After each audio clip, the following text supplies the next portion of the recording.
যে শুভেন্দু অধিকারী প্রত্যেকটা মমতা বন্দ্যোপাধ্যায় অভিষেক বন্দ্যোপাধ্যায়ের আনা অভিযোগ খণ্ডন করতে ব্যস্ত হয়ে যায়, সেই শুভেন্দু অধিকারী কিন্তু এই এপিক কার্ড নিয়ে অভিযোগ খণ্ডন করতে পারলেন না।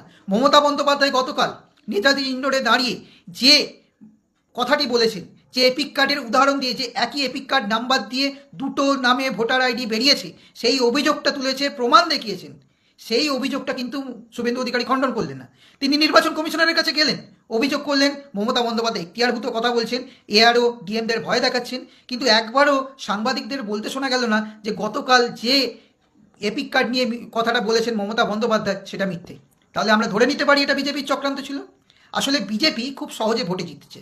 তিনি নির্বাচন কমিশনারের কাছে গেলেন, আবার সাংবাদিকদের বলছেন সনাতনীরা যেন বাদ না যায়, হিন্দিভাষীরা যেন বাদ না যায়। দেখুন প্ল্যানটা দেখুন, এতদিন ধরে হিন্দু মুসলিম বিভাজন বাদিয়ে দাও, ভোটে যেতে যায় কীভাবে, হিন্দুদের ভোট টানা যায় কীভাবে। আবার এখন শুরু হয়েছে হিন্দুদের মধ্যে বিভাজন করো, বাঙালি অবাঙালি বিভাজন করে দাও। আমাদের এই রাজ্যের বুকে বহু পৌরসভা আছে, এমনকি আমি নিজে যে জেলায় থাকি সেই হুগলি জেলাতেও মোট 5টা পৌরসভার দায়িত্বে রয়েছেন অবাঙালি পৌরপ্রধান।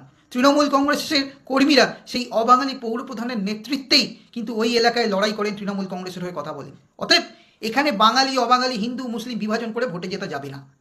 এরা খুব শর্টকাট প্রসেস নেয়, মানুষের সমর্থন নেই, কিন্তু কিভাবে ভোটে জিততে হবে, কখনো এই ভুয়ো ভোটারের নাম তুলে, কখনো হিন্দু মুসলিম বিভাজন করে, কখনো বাঙালি অবাঙালি বিভাজন করে, কখনো আরজি কর ইস্যুকে সামনে রেখে দাবি এক দফা এক বলে আন্দোলনের একটা ভুয়ো নাটক করে, এইভাবে এরা জিততে চায়। যে শুভেন্দু অধিকারী নিজের জেলা মেদিনীপুরে কন্টাই কোঅপারেটিভের নির্বাচন হলো, সেই কন্টাই কোঅপারেটিভের চেয়ারম্যান ছিলেন উনি নিজে।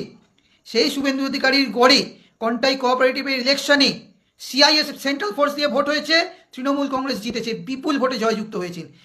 ওই শুভেন্দু অধিকারী নিজের জেলায় এখন যতগুলো সমবায় নির্বাচন হচ্ছে প্রত্যেকটা সমবায় নির্বাচনে বিজেপি পরাজিত হচ্ছে।